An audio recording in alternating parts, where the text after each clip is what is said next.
The fog rolled thick over London's financial district that October morning, swallowing the glass towers in a grey shroud that seemed almost intentional, as though the city itself conspired to obscure what had occurred within the marble halls of Pemberton and Sons private bank.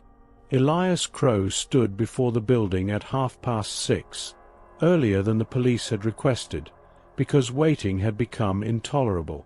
Sleep had abandoned him 3 nights prior. Not unusual, but this time the insomnia carried a peculiar edge, a premonition he would never admit to possessing. The banker's name was Theodore Hargrove, 53 years old, married, 2 children at university, a man whose life appeared to follow the predictable rhythms of privilege and routine. He had not returned home from work 2 evenings ago. His wife reported him missing only after 24 hours, assuming first a late meeting, then perhaps an indiscretion, before finally accepting that something had gone wrong. The police had been courteous but unhurried in their response until they examined his office and discovered what lay within his computer: evidence of systematic embezzlement spanning 18 months, nearly £4 million redirected through a labyrinth of shell companies and offshore accounts. Elias had received the call from Detective Inspector Morrison at dawn, a man who had learned over the years that certain cases required talents the police force did not possess. Morrison's voice carried that particular exhaustion that comes from staring at evidence that refuses to coalesce into sense.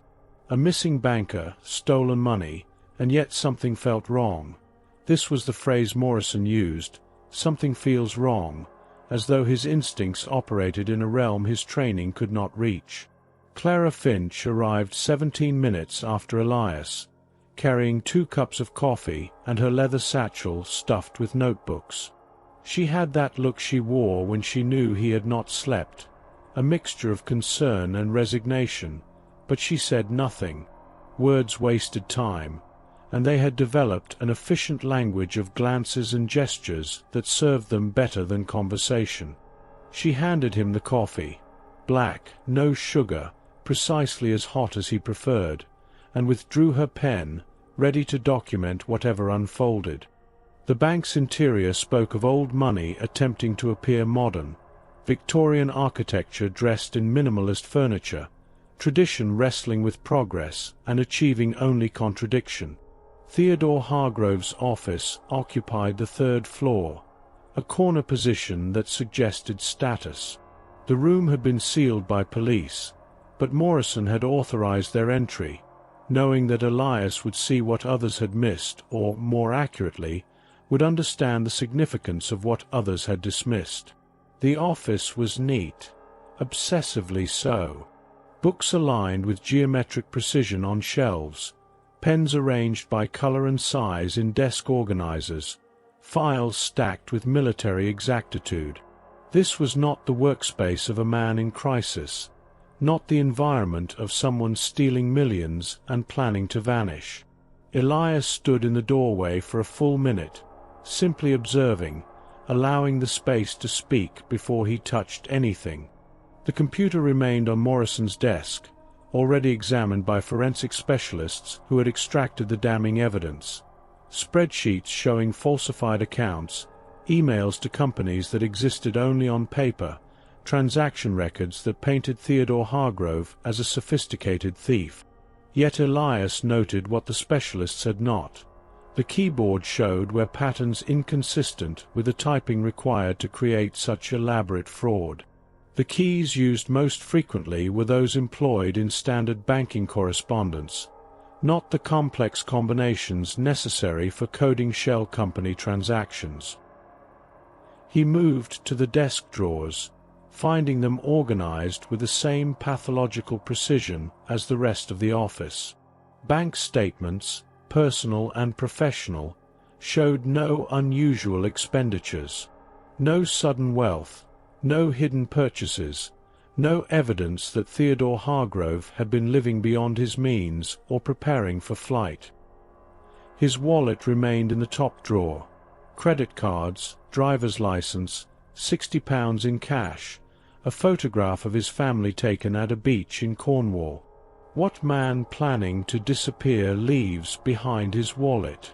Clara watched from the doorway, her pen moving across paper in swift strokes, capturing not just what Elias examined, but how he moved through the space, the rhythm of his investigation. She had learned that these patterns mattered, that his methods contained their own narrative structure. The filing cabinet yielded something more interesting, a ledger, physical and handwritten, tracking personal investments over the past decade. Theodore Hargrove's handwriting was careful and consistent, each entry dated and detailed. The most recent entries, however, showed a subtle change. The pressure of the pen had increased, the letters slightly more erratic, suggesting stress or urgency. The entries from the past 6 weeks documented concerns about discrepancies in client accounts, notes about transactions he could not trace, questions he intended to raise with the bank's board. Elias photographed each page with methodical precision, knowing these entries contradicted the digital evidence entirely. The computer suggested a man stealing from his own institution. The ledger revealed a man who had discovered theft and was attempting to understand its scope. The pattern emerged slowly, requiring the kind of patience Elias rarely possessed. He spread the photographs across Morrison's desk back at Scotland Yard, adding printed transaction records, client statements and communication logs. Clara sat beside him, occasionally offering observations that he would grunt at or ignore, though she knew he absorbed every word. She saw connections differently than he did, narratively rather than mathematically, and sometimes her perspective illuminated angles his logic overlooked. The embezzlement existed, certainly. £4 million had indeed vanished from client accounts, redistributed through companies registered in the Cayman Islands, Gibraltar, and Singapore. But the digital trail had been constructed too carefully, too obviously. Each piece of evidence pointed directly at Theodore Hargrove with almost theatrical clarity, as though someone wanted him found guilty not in spite of the evidence, but because of its overwhelming abundance. More telling were the transactions themselves. Elias arranged them chronologically and noted a peculiar rhythm. They occurred in clusters separated by precise intervals, 17 days, then 23 days, then 19 days. These were prime numbers, a signature he had encountered before, though not in any case that had reached prosecution.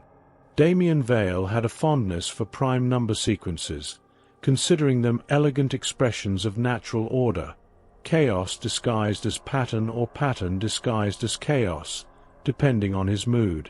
The realization settled over Elias with the cold weight of certainty. This was not Theodore Hargrove's crime. This was theatre, an elaborate staging designed to accomplish two objectives simultaneously: remove a man who had discovered something dangerous, and profit substantially in the process. He pulled Clara's laptop toward him and began searching for connections between Theodore Hargrove and Damien Vale, knowing he would find nothing direct. Vale operated through layers of proxies and intermediaries, maintaining the distance necessary to observe his experiments without contamination. But Hargrove's ledger had mentioned specific client accounts, and those accounts could be traced. 3 hours of searching revealed the thread. A company called Meridian Holdings, registered in Cyprus 18 months earlier, had become a significant client of Pemberton and Sons Private Bank. The company's stated purpose involved technology investments, vague enough to be anything, specific enough to sound legitimate. Theodore Hargrove had been assigned as its primary account manager, handling transactions that totaled nearly £40 million over the past year.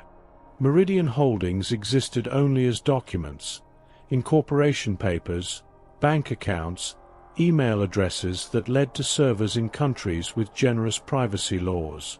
But its investment patterns showed Vale's signature chaos theory: positions that appeared random but followed mathematical models describing turbulent systems, fractals hiding in financial noise.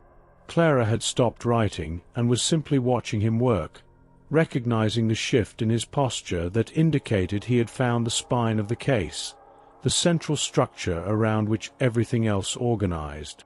She said nothing, knowing he would explain when ready, or more likely, that he would act and she would document the action and through that documentation understand what he had seen. The question became not where Theodore Hargrove had gone, but why his disappearance had been necessary. If he had discovered that Meridian Holdings was a vehicle for money laundering or fraud, if he had attempted to investigate or report it, then his removal served a purpose. But why make him appear guilty? Why not simply arrange an accident or an illness? Elias closed his eyes, a habit Clara recognized as his method of simulating another mind, walking through someone else's logic to find their conclusion. Damien Vale did nothing without layers of meaning, without multiple objectives achieved through single actions. Making Hargrove appear guilty not only removed him from the investigation, but also discredited any concerns he might have raised before disappearing. If he vanished while under suspicion of embezzlement, any previous warnings about irregularities in client accounts would be dismissed as misdirection, attempts to cast blame elsewhere before fleeing. But there was more, always more with Vale. The embezzled funds themselves. Where had they truly gone? The shell companies existed, the offshore accounts could be traced, but the money's final destination remained obscure, hidden behind layers that even police forensic accountants had not penetrated. Elias spent the next 14 hours following the financial trail, mapping transactions through dozens of intermediary accounts, noting the timestamps and amounts, searching for the pattern within the pattern. Clara brought him food he did not eat and water he occasionally drank, maintaining her vigil as his anchor to the physical world while his mind traveled through abstract spaces of numbers and connections.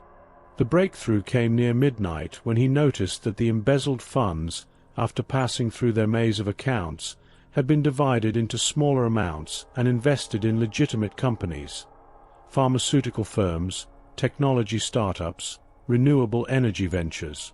These investments had been made under different names through different brokers, but they all shared a common characteristic. They were companies in which Pemberton and Sons Private Bank had significant institutional holdings. The scheme's elegance became clear. Damien Vale had not simply stolen £4 million. He had used stolen money to manipulate the market value of investments held by the bank itself, creating artificial demand that drove up prices, allowing him to profit on positions he held elsewhere while simultaneously making the bank's portfolio appear more valuable. When the artificial demand disappeared, when the stolen funds were eventually traced and frozen, those stock prices would collapse, and Vale would profit again through short positions he had surely already established.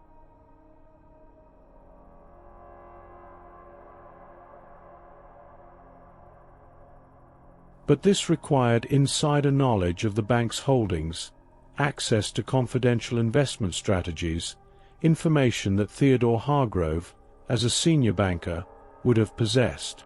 This was why Hargrove had to disappear before he could report the irregularities, and why he had to be discredited so thoroughly that his previous concerns would be dismissed.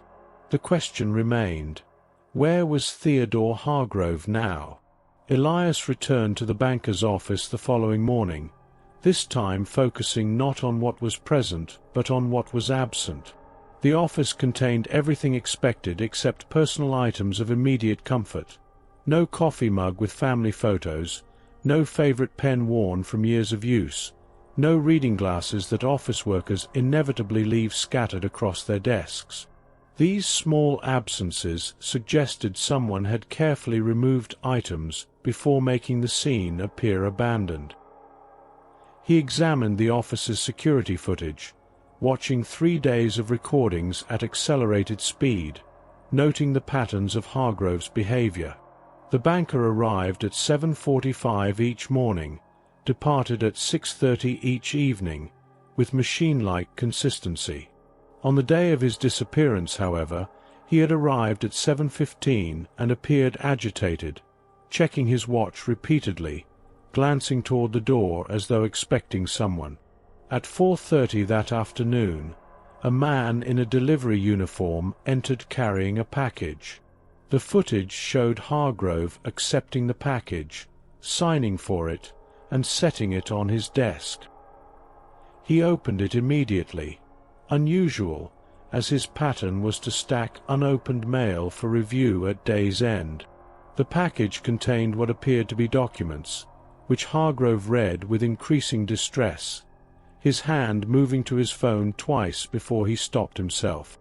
At 5:20, Hargrove gathered his coat and briefcase and departed, 40 minutes earlier than his routine allowed. The security footage showed him leaving through the main entrance, walking east toward the underground station. He did not appear to be fleeing. His pace was measured, purposeful, the walk of a man going somewhere specific. Elias requisitioned footage from the underground station and found Hargrove boarding a train toward Heathrow Airport. But ticket records showed no bookings in his name, no passport scan at any departure gate. The trail ended at the airport, suggesting either a meeting that went wrong or a deliberate misdirection. He returned his attention to the package. The delivery company's records showed it had been sent from a business services center in Shoreditch, paid for with cash, shipped to arrive that specific afternoon. Elias visited the center and confirmed what he expected. The sender had used a false name, had worn a cap obscuring their face from cameras, and had left no traceable evidence. But the package itself could be traced. Elias examined Hargrove's office rubbish bin, finding the packaging material, and noted the dimensions and weight. Whatever documents the package contained were substantial, at least 50 pages based on the envelope size. The bank's mail screening had logged the package as containing business documents, nothing hazardous or suspicious. The documents' content could be inferred from Hargrove's reaction. They had revealed something that made his position untenable, something that required immediate action. Combined with his earlier ledger entries about account discrepancies, the package likely contained proof of the larger scheme, evidence that both exposed Meridian Holdings' fraud and implicated Hargrove as the apparent architect. This was Vale's method: present his targets with impossible choices, force them into positions where any action leads to ruin. Hargrove could report the fraud and be accused of attempting to deflect blame for his own crimes, or he could flee and confirm his guilt through absence. Clara had been compiling a profile of Theodore Hargrove through interviews with colleagues, family, and friends, building a psychological portrait that might suggest where a man in crisis would go. Her notes described someone methodical and risk-averse, devoted to his family, proud of his reputation, unlikely to abandon his life without extreme provocation. She had also noted something the police had overlooked. Hargrove had recently increased his life insurance policy, doubling the payout to his wife and children. This had occurred 6 weeks earlier, precisely when his ledger entries had begun showing concern about account irregularities. A man preparing to disappear does not increase his life insurance. A man expecting to die does. Elias felt the familiar chill that accompanied this particular recognition, the moment when a missing person case transformed into something darker.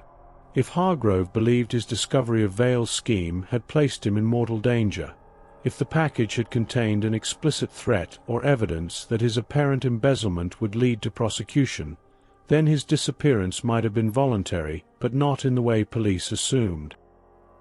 He returned to the financial records, this time searching for life insurance policies among the embezzled accounts. It took 6 hours of cross-referencing, But eventually he found it. A policy on Theodore Hargrove's life, purchased by Meridian Holdings 3 months earlier, naming the company as beneficiary, worth £5 million. The policy would pay out for accidental death or suicide after a waiting period that had elapsed 2 weeks before Hargrove's disappearance. The scheme's full architecture became visible. Vale had created evidence suggesting Hargrove was embezzling, had insured Hargrove's life, and had then arranged his disappearance in a manner that would eventually lead to either a body being found or a declaration of death in absentia. Either outcome would trigger the insurance payout, adding £5 million to the £4 million stolen, while simultaneously destroying any credibility Hargrove's earlier warnings might have possessed. But the scheme required Hargrove's actual death to succeed, which meant somewhere in London, a man who had committed no crime was either already dead or being held until his death could be staged convincingly. Elias spent the next 2 days tracking property rentals, warehouse leases, and storage facilities rented in the names of companies connected however distantly to Meridian Holdings. Clara accompanied him on these searches, her presence providing the social interface he lacked, her questions eliciting information from rental agents and property managers that his more direct approach would have frightened away. They found nothing until Clara noticed a pattern in her notes. 3 separate properties in East London, rented by different companies, but all sharing the same emergency contact phone number. The number led to a voicemail service, anonymous and untraceable, but the coincidence was sufficient to warrant investigation. The first property was an abandoned textile factory in Hackney, windows broken, doors chained, showing no signs of recent occupation. The second was a residential flat in Stratford, tenanted by a family who had lived there for 6 months and knew nothing of Meridian Holdings or any related company. But the third property, a former brewery in Limehouse converted to artist studios, showed subtle signs of activity. Fresh tire tracks in the courtyard, a recent oil stain suggesting vehicle maintenance, and most tellingly, a security camera that appeared functional despite the building's overall state of disrepair. Elias observed the building for 6 hours from a cafe across the street, noting 2 men entering at irregular intervals, staying for periods ranging from 20 minutes to 2 hours. Their behavior suggested security rotation, guards checking on something valuable or volatile. He photographed them and sent the images to Morrison, who confirmed they matched profiles of individuals with criminal records involving kidnapping and extortion, mercenaries who sold violence to the highest bidder. Involving the police at this stage carried risks. If Theodore Hargrove was indeed held inside, a confrontation could end badly. But proceeding alone carried greater risks, and Elias possessed enough self-awareness to recognize when his obsessive need to solve puzzles personally endangered others. Morrison arranged surveillance and assembled a tactical team, moving with the ponderous caution of official procedure. Elias chafed at the delay but recognized its necessity, using the time to map the building's layout from historical records and planning entry points that minimized danger to potential hostages. The operation occurred at 4 in the morning, that hour when human attention reaches its lowest ebb. The tactical team breached 2 entrances simultaneously, overwhelming the guards before they could react or communicate. Elias entered with the second wave, ignoring Morrison's instructions to remain outside, following the building's corridors toward a section that showed light beneath a doorway. Theodore Hargrove was alive, barely. He had been held in a converted storage room, chained to a support column, provided minimal food and water, kept alive but weakened to the point where escape was impossible. His face showed bruising, his wrists raw from restraints, but his eyes remained alert, intelligent, recognizing rescue when it arrived. The paramedics took him immediately, but not before he spoke 3 sentences to Elias, words delivered with the clarity of a man who had been rehearsing them for days, knowing he might have only one chance to deliver his message. It was Vale. He showed me everything. He wanted me to understand before I died. This was perhaps the most disturbing aspect. Damien Vale could have simply killed Theodore Hargrove or allowed him to disappear without explanation. But instead, he had shown his victim the full architecture of the scheme, explained how he had been framed, demonstrated the elegance of the trap. This was not merely crime. This was performance, an intellectual exercise conducted for an audience of one, forcing that audience to appreciate the artistry even as it destroyed them. Elias stood in the room after Hargrove's removal, studying it for evidence of Vale's presence, though he knew he would find nothing. Vale never appeared personally at crime scenes. He orchestrated from distance, conducting through proxies and intermediaries. But the room itself conveyed something. Its bare functionality, the efficiency of its conversion to prison, the calculated provision of just enough sustenance to keep a hostage alive but powerless. This was not cruelty for its own sake. This was systematic, scientific, an experiment in human limits and institutional failure. The financial scheme unraveled quickly once Theodore Hargrove provided his testimony and the evidence from his ledger could be properly contextualized. Meridian Holdings dissolved into legal mist, its accounts frozen, but its beneficiaries vanished behind layers of corporate anonymity. The £4 million were partially recovered, though significant portions had already been converted to assets that could not be traced or seized. The insurance policy on Hargrove's life was voided due to fraud, but the insurance company had already transferred the funds to offshore accounts that proved unreachable. Damien Vale sent a message 3 days after Hargrove's rescue, a single email to an anonymous tip line used by journalists, including Clara's publication. The message contained no confession, no boast, merely a philosophical observation. The difference between justice and law is the difference between pattern and noise. Some patterns are visible only to those willing to see beyond institutional comfort. The game continues. Clara published her account of the case, carefully avoiding details that might compromise ongoing investigations, but capturing the essential narrative. A man nearly destroyed to serve as camouflage for a larger crime, rescued by detective work that looked beyond the obvious evidence to find the pattern beneath the pattern. Her article asked questions without answering them. How many similar schemes operated undetected? How many Theodore Hargroves had not been rescued? What did it mean that one criminal mind could manipulate institutions designed specifically to prevent such manipulation? Elias read her article once, grunted something approximating approval, and returned to his habit of scanning crime reports for anomalies. The case had been solved in the sense that the immediate victim had been saved and the immediate crime had been exposed, but solving Vale's schemes never felt like victory. Each case revealed another layer of architecture, another demonstration that chaos and order were not opposites but dance partners, that criminal genius was less about breaking rules than understanding which rules were actually enforced versus which existed only as comfortable fictions.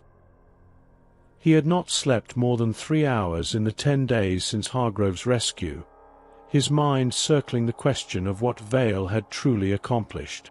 Yes, he had stolen millions, but he could have done that more simply. Yes, he had demonstrated institutional vulnerability, but he had demonstrated this before. What made this particular crime worth the risk and complexity? The answer came from an unexpected source, Theodore Hargrove himself, who visited Elias's flat 2 weeks after his rescue, still showing signs of his ordeal but insistent on expressing gratitude. They sat in the cluttered room that served as both residence and workspace, surrounded by case files and chemical experiments and musical instruments that Elias played at odd hours, and Hargrove spoke about what Vale had told him during his captivity. Vale had explained that modern crime was becoming impossible because systems were too interconnected, surveillance too comprehensive, forensic science too advanced. The future belonged not to criminals who operated outside systems, but to those who could weaponize the systems themselves, turning institutional trust and procedural efficiency into tools for theft and destruction. He had chosen banking specifically because financial institutions operated on faith. Faith that ledgers were honest, that colleagues were trustworthy, that the complexity of modern finance served legitimate purposes rather than obscuring fraud.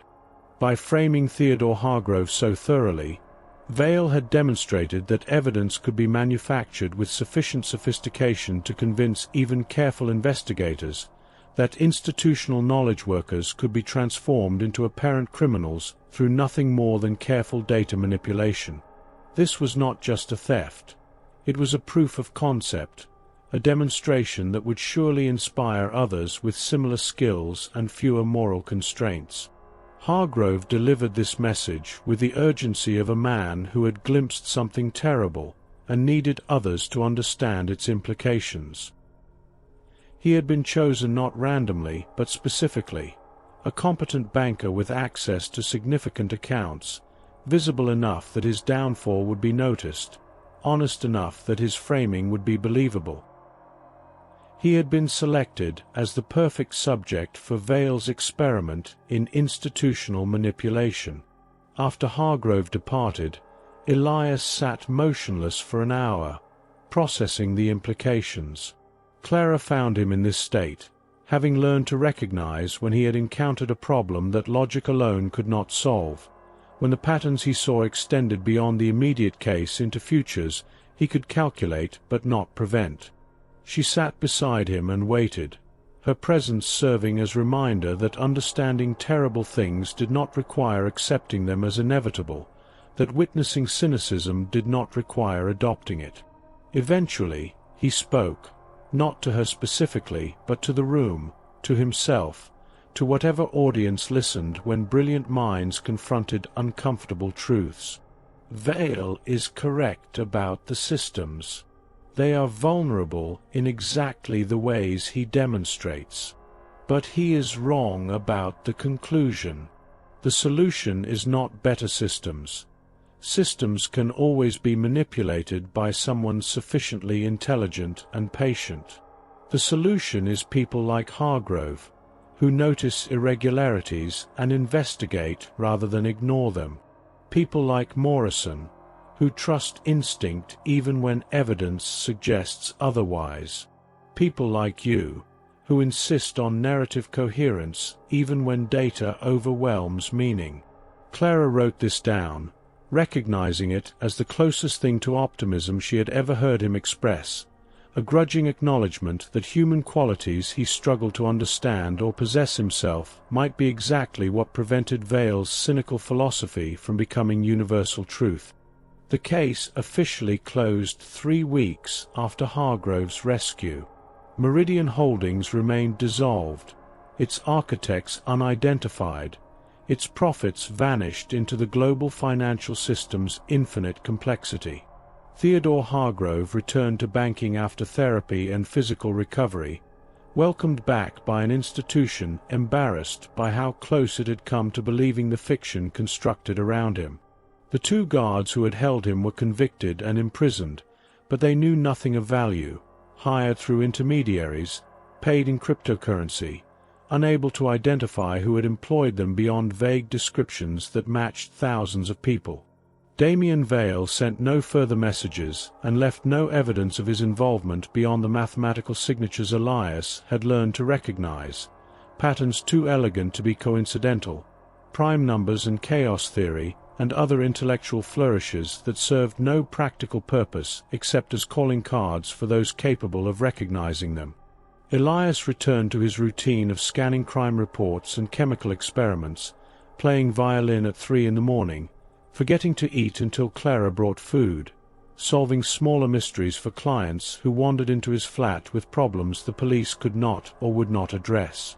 But he remained aware, as he was always aware, that somewhere in London, Damien Vale was designing the next experiment, selecting the next subject, building the next proof of concept that would demonstrate how fragile civilization structures truly were when tested by someone who understood their architecture. Clara continued documenting cases, publishing articles that translated Elias's methods into narratives readable by those who processed the world through stories rather than equations. She had learned that his genius existed not in knowledge. Many people possessed knowledge, but in his ability to see relationships between disparate pieces of information, to recognize that a change in typing patterns on a keyboard, a sequence of prime numbers in financial transactions, and a life insurance policy purchased by a shell company were not random facts, but chapters in a larger story written by someone orchestrating chaos with mathematical precision. The vanishing ledger had been found, Theodore Hargrove had been saved, and the immediate crime had been solved. But the larger pattern continued. Vale's experiments proceeding according to designs Elias could sometimes predict but never prevent. A chess game played across the city's institutions and systems, where each solved case revealed another move already in progress. Another demonstration that the line between order and chaos was maintained not by laws or systems, but by the vigilance of individuals willing to notice when patterns appeared too perfect, too obvious, too deliberately constructed to be. Genuine evidence of human fallibility. And so the game continued, as Vale had promised, as Elias had always known it would. Two brilliant minds testing each other across a city that provided infinite subjects for their experiments, infinite variations on the eternal question of whether intelligence served justice or merely served itself, whether patterns revealed truth or merely imposed meaning on chaos that defied understanding. The fog rolled through London streets, obscuring and revealing in equal measure, and somewhere within that grey uncertainty, the next case was already beginning, the next subject being selected, the next move being calculated in a game that had no end, only pauses between demonstrations of how thoroughly the systems everyone trusted could be made to betray those who depended on them.